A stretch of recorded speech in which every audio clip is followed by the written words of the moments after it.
Всем привет! Сегодня буду готовить в электрочайнике такой напиток, как глинтвейн. Глинтвейн – это напиток, который хорошо идет в холодное время года, чтобы согреться, а также при различных простудных заболеваниях. В командировке или в гостинице не всегда есть условия для приготовления изысканных блюд и напитков, потому попробуем приготовить глинтвейн в чайнике. В чайнике можно приготовить сразу несколько порций этого напитка. Я налил чуть больше 0,5 литра сухого вина. Сейчас я добавлю туда перец душистый горошком, потом щепотка мускатного ореха молотого, лимон. Вот есть ванильная палочка, потом палочка корицы и гвоздика. Также понадобится столовая ложка сахара. Вот такая большая. Сахар я высыпаю в чайник. Теперь все это нужно хорошо перемешать ложкой, чтобы сахар растворился.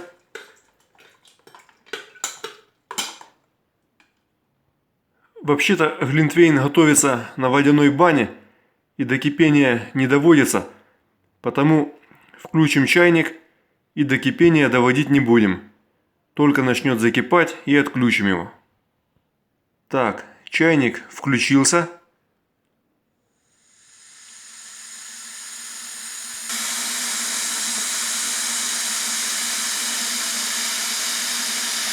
Сейчас я его отключу и помешаю ложкой. Размешал ложкой, чтобы температура равномерно распределилась. Ну, в принципе, видно, что вино уже нагрелось. Сейчас еще сильнее его разогреем. Снова включил чайник.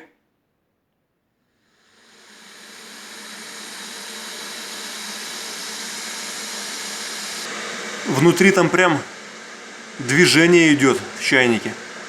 Видно, как немного бурлит вино, но еще не бурлит. Так, сейчас выключу, помешаю ложкой снова.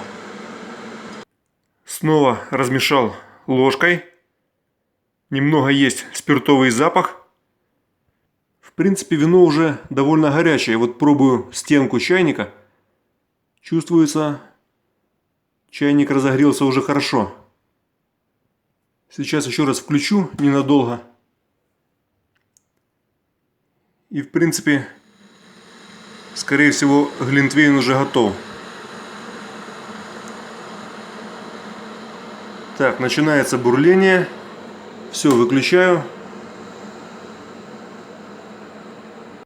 Закутаю полотенцем, чтобы немного чайник постоял, настоялся. Температура в 70 градусов, даже, наверное, больше, там явно есть, потому больше греть не стоит. Пусть постоит минуты 3-4, и можно наливать, пробовать, что получилось. Итак, глинтвейн настоялся, будем пробовать. Так, сейчас посмотрим, что же вышло.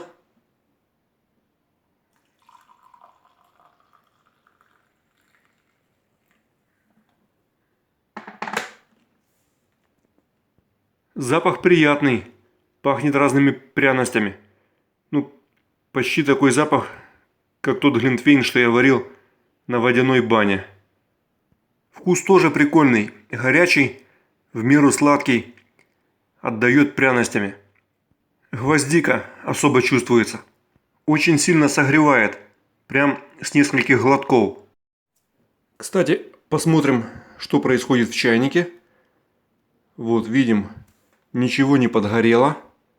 Все в чайнике нормально. Конечно, помыть его придется.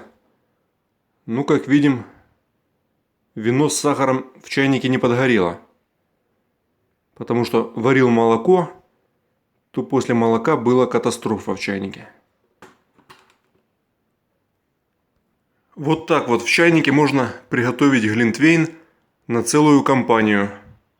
Надеюсь, видео о приготовлении глинтвейна в чайнике окажется полезным и познавательным, принесет кому-то практическую пользу. Если вам понравилось данное видео, ставьте лайки, подписывайтесь в поддержку канала. Всем спасибо за просмотр.